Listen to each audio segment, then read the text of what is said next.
Mitos y leyendas de América. Un espacio donde las voces antiguas siguen vivas. Yo soy Jenny de Bernardo y hoy vamos a recorrer senderos tejidos por la luna, los dioses, los lagos encantados y los animales sagrados. Desde las lágrimas que la luna derramó en un tiempo olvidado, hasta la historia de Chibchacún, el dios de los comerciantes que cargó el peso del mundo, conoceremos también el misterio de la laguna de Melincué, donde el agua guarda un secreto profundo. Escucharemos el relato del Tuhuayo y su vínculo con la luna, el origen del hornero y su canto de barro y cielo, y cerraremos con la historia de los Onas, el pueblo que se convirtió en delfines, fundiéndose para siempre con el mar. Prepara tu espíritu para viajar. Aquí no hay brújula que guíe el corazón, solo la sabiduría de nuestros ancestros.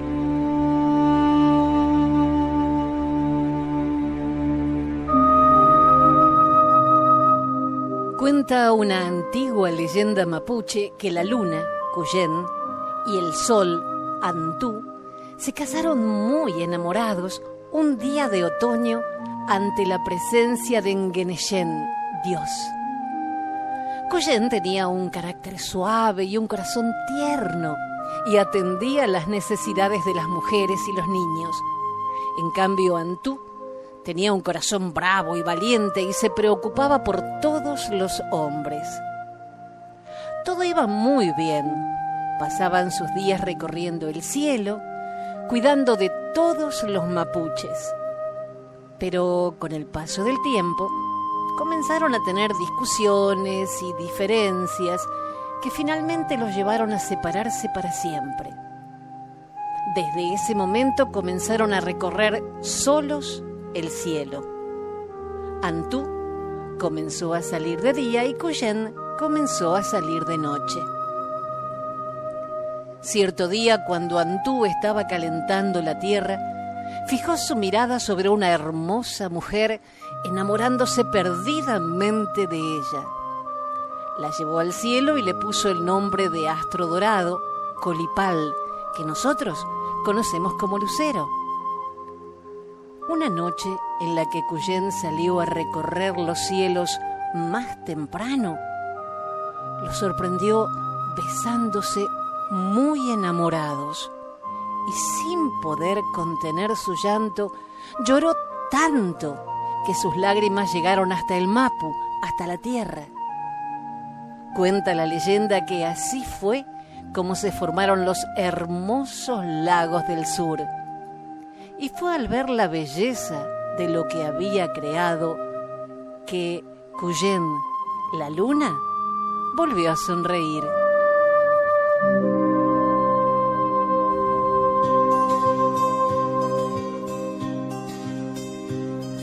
Los chibchas, también conocidos como muiscas, fueron un pueblo indígena precolombino que habitó el altiplano cundis-boyacense en la actual Colombia, específicamente en la zona de Bogotá y Tunja. Se destacaron por su organización política más centralizada que otras culturas sudamericanas fuera del imperio inca, su agricultura, artesanía y comercio. Fueron una sociedad andina con una organización política compleja, una economía diversificada y una rica tradición cultural y lingüística. Cuenta la historia que entre los chibchas existió el mito del dios Chibchacún, protector del cacicazgo del Zipa en Bacatá. Chibchacún significa báculo de los chibchas. Era el dios de los comerciantes, labradores y en general de los sectores populares del cacicazgo y el protector del pueblo de Bacatá. Algunas personas dicen que Huitaca, en plan de venganza contra Bochica, difundió malas enseñanzas a los chibchas y en especial predicó la bondad de la vida alegre, la rebeldía y las liviandades. Las ofensas que hicieron los indígenas a sus dioses también ofendieron a Chipchacún, su protector, quien resolvió castigarlos con un espantoso diluvio que inundó la sabana. Indignado, Chipchacún trató de castigarlos inundándole las tierras, para lo cual crió o trajo de otras partes los dos ríos, Sopó y Tibitoc. Crecieron tanto las aguas del valle que fue imposible contenerlas, haciendo que las esperanzas se fueran. Ya no podían vivir allí. Todos sus cultivos se perdieron y muchos de sus animales murieron. Los muiscas de la sabana de Bogotá pidieron entonces a Bochica protección contra la maldición de Chipchacún, ofreciéndole en su templo clamores, sacrificios y ayunos.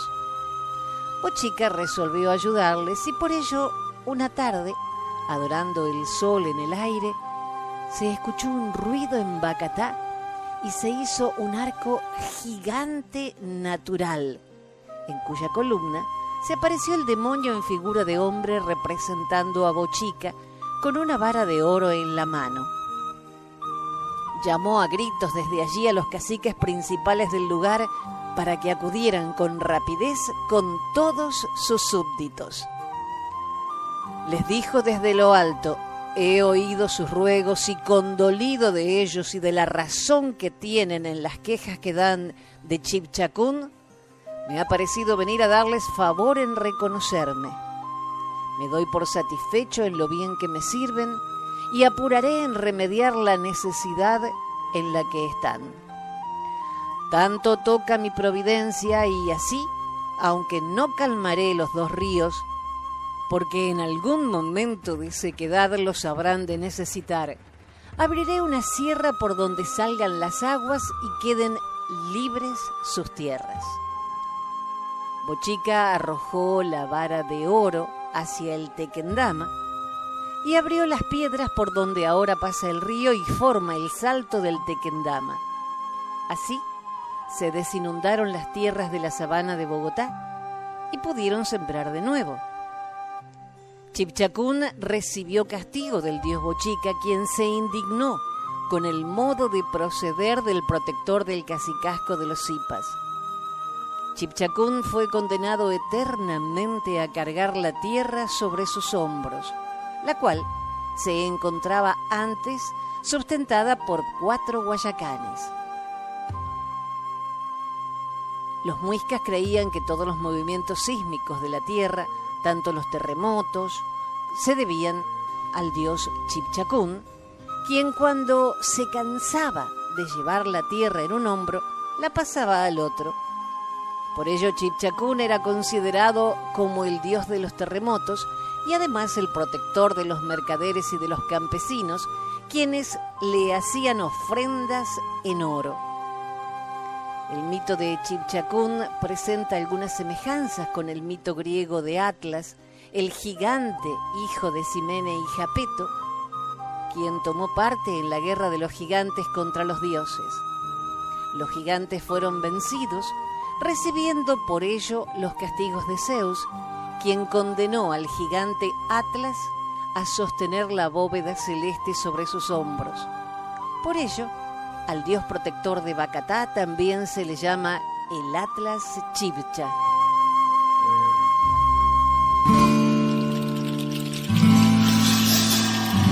La laguna de Melincue cubre un área de unos 92.000 hectáreas en el sur de la provincia de Santa Fe, departamento General López, en República Argentina. Es considerada como una reserva de usos múltiples y constituye un humedal de relevancia a nivel regional y continental, ya que es un ambiente de gran importancia para especies residentes y migratorias.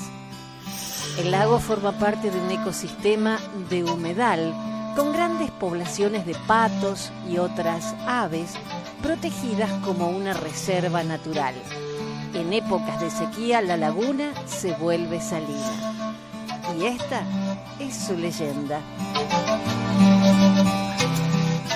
Cuenta la historia que sobre la laguna vivían en la toldería mayor el gran cacique Melín junto a su mujer Nube Azul y a su hijo Cué. Los tres se amaban por sobre todas las cosas. Ella defendía y cuidaba a su hombre del cual estaba perdidamente enamorada.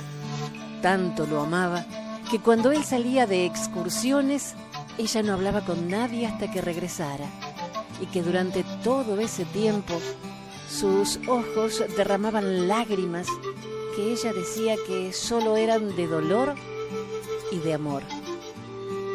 En una de esas excursiones realizadas por el ejército, tristemente célebre campaña para desterrar a los indígenas de las Pampas, un grupo de indios ranqueles, liderados por el cacique Melín, fue emboscado a la orilla de la gran laguna y masacrado sin misericordia.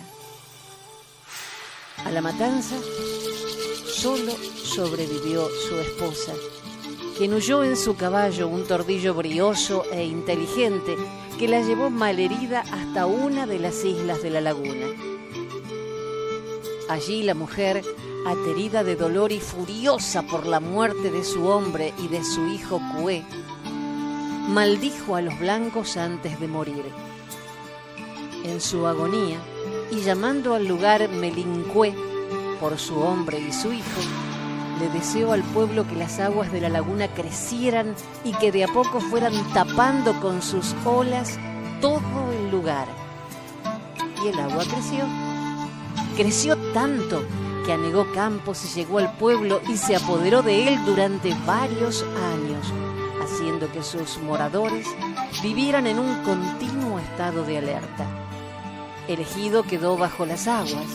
Miles de hectáreas se convirtieron en estériles, pues la altura de la laguna, ya transformada en lago, las fue anegando pausada pero efectivamente. Los moradores más antiguos aseguran que en noches de lluvia el espíritu de la India sopla y sopla para que el agua llegue al pueblo. Y dicen también que hasta que no haya un acto de desagravio por tamaña matanza, su espíritu lleno de furia, dolor y amor por su familia y su pueblo seguirá rondando. Y los males no cesarán de llegar sobre la población y el espejo de agua.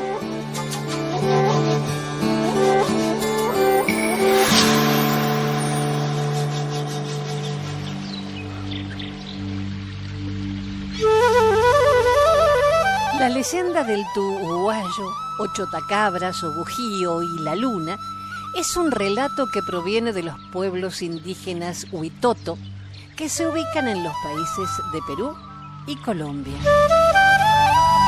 Según la leyenda, durante las noches en donde la luna se deja ver con total claridad, un ave muy particular se suele posar sobre las ramas y con gran furor empieza a cantar "Tuhuayo, Tuhuayo". Esta particular ave es el Tuhuayo o Chotacabras, como se la conoce en muchos países.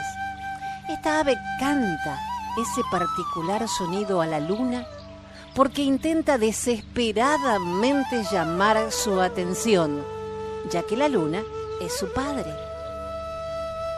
Se dice que mucho tiempo atrás vivía una anciana con su joven ahijada.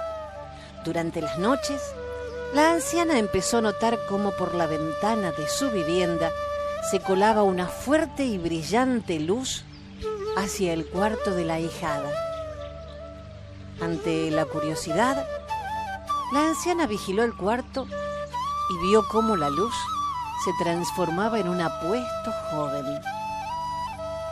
Con la intención de averiguar quién era el joven, la anciana tomó un fruto de su jardín que suele dejar una mancha negra si se unta en la piel.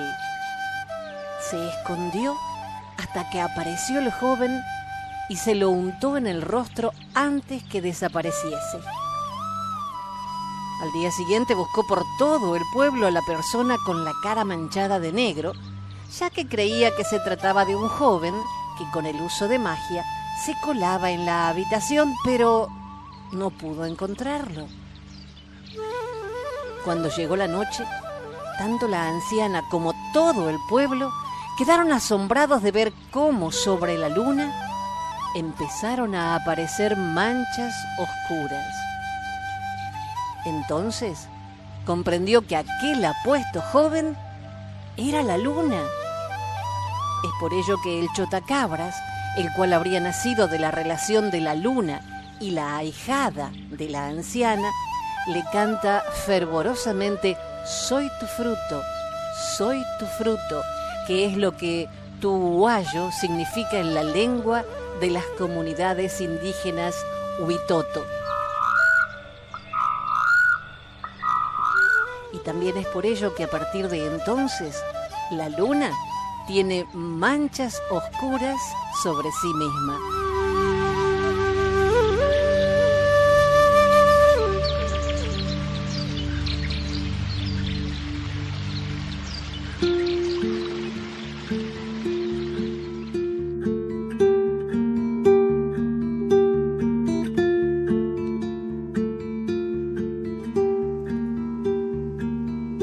Cuentan que en las tribus que habitaban a orillas del río Paraguay, cuando los muchachos llegaban a cierta edad, debían pasar 3 pruebas. La primera consistía en correr muy rápido, mucho más que el viento veloz. Para superar la segunda, tenían que nadar de un lado a otro del río. Por último, debían cumplir con un extraño ritual: quedarse acostados sin moverse, muy quietos, tan quietos que no podían ni siquiera pestañear durante un largo tiempo. Todos los jóvenes de esa tribu se entrenaban con gran dedicación para poder pasar esa prueba. Aprobarla significaba pasar a ser adultos. Una vez existió un joven llamado Yahé, que sorprendió a todos con su destreza. Cuando le tocó realizar la primera prueba, muy pronto dejó atrás a los demás competidores. Cuando cruzó el río, mientras los otros luchaban para que la corriente no los llevara, él juntaba piedritas de colores que encontraba en el fondo. Cuando debió permanecer acostado, se mantuvo tan quieto que por más que saltaban y hacían bromas a su alrededor, él permanecía inmóvil, como una piedra. Así Yahé pasó a ser un adulto. Lo que nadie sabía era que mientras el joven corría en las alas del viento, escuchó la voz de una mujer como el canto de un ave. Esa misma voz fue la que lo alentó mientras cruzaba el Paraguay y la que le permitió concentrarse cuando debió permanecer quieto. Como era costumbre en esa época, el jefe de la tribu premió a Yahé concediéndole la mano de su hija. Yahé no podía aceptar ese ofrecimiento, pues la melodía que escuchó durante la prueba lo acompañaba día y noche. Yahé se había enamorado. El jefe de la tribu comenzaba a impacientarse por la falta de decisión del joven. Una mañana el muchacho elevó sus brazos al cielo, pidiendo a su amada que lo ayudara a decidir. Entonces volvió a escuchar su voz. Las manos de Yahé comenzaron a moverse al compás de una suave música, hasta que tomaron el movimiento de las alas de un pájaro. Los que observaban la escena vieron con asombro cómo el cuerpo del joven comenzaba a transformarse en un pájaro y se perdía volando en el aire. El ave era de color pardo y desapareció en los bosques que bordean el Paraguay.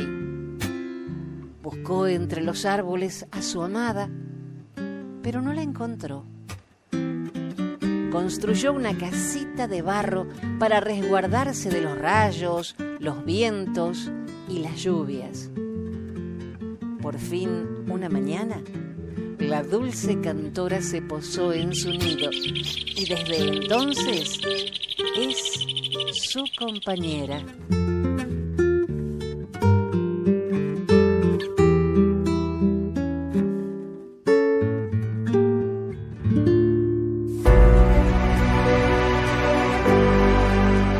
Antiguamente, Chihahai, Timantín y Toallo eran personas.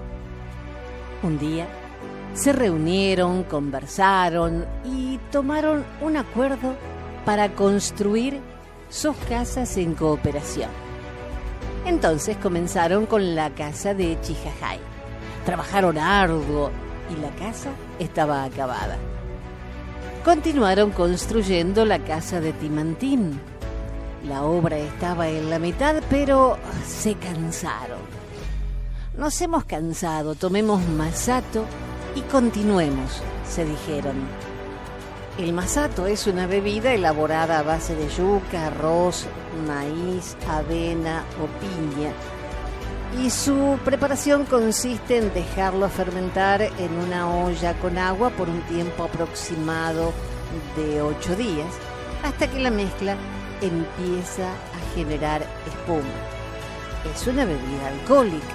Por lo tanto, tomaron tanto masato mientras conversaban y con grandes carcajadas se emborracharon tanto que se inició la riña y terminaron en una brutal pelea entre ellos.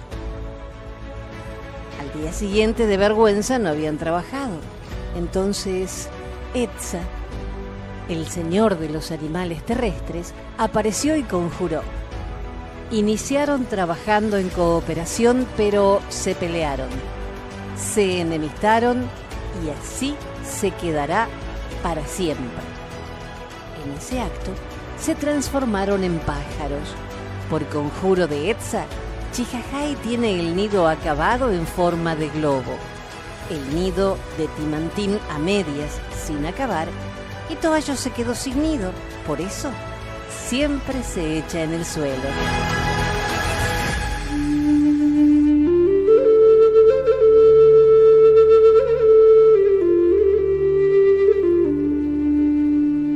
Cuentan los viejos cuentacuentos del sur, de muy al sur, de lo más al sur del mundo, que los antiguos habitantes, que se llamaban Selknam y hoy conocemos como Onas, cuando veían a lo lejos en el mar acercarse una ballena, acampaban en la playa durante varios días, porque eso significaba comida y alegría por mucho tiempo.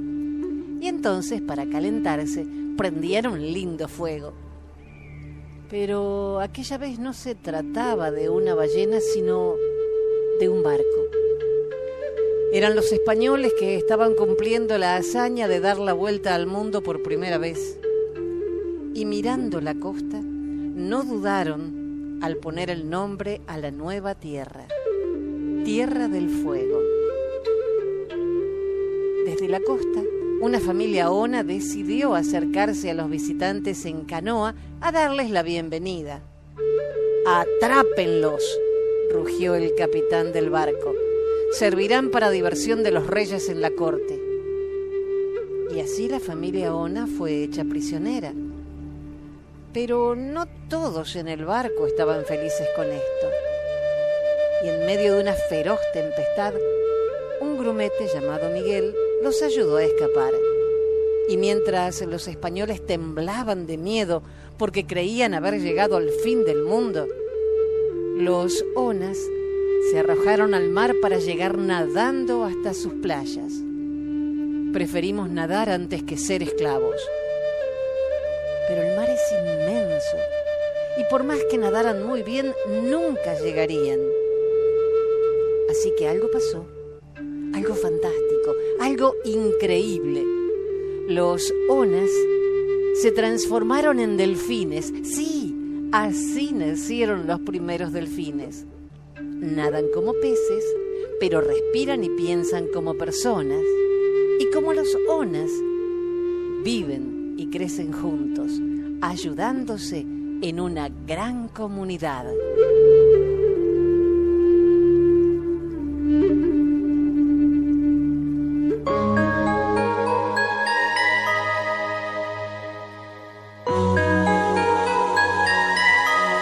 Las leyendas de esta tierra son como las lágrimas de la luna, pequeñas, brillantes y llenas de significado. Gracias por acompañarme en este nuevo episodio de Mitos y Leyendas de América. Si esta travesía tocó tu alma, compártela. Que estas historias sigan flotando por el mundo como cantos de agua y viento. Soy Jenny de Bernardo y te espero la próxima semana con más relatos que honran la memoria de los pueblos originarios. Hasta entonces, que la luna te cobije y el lobo te guíe.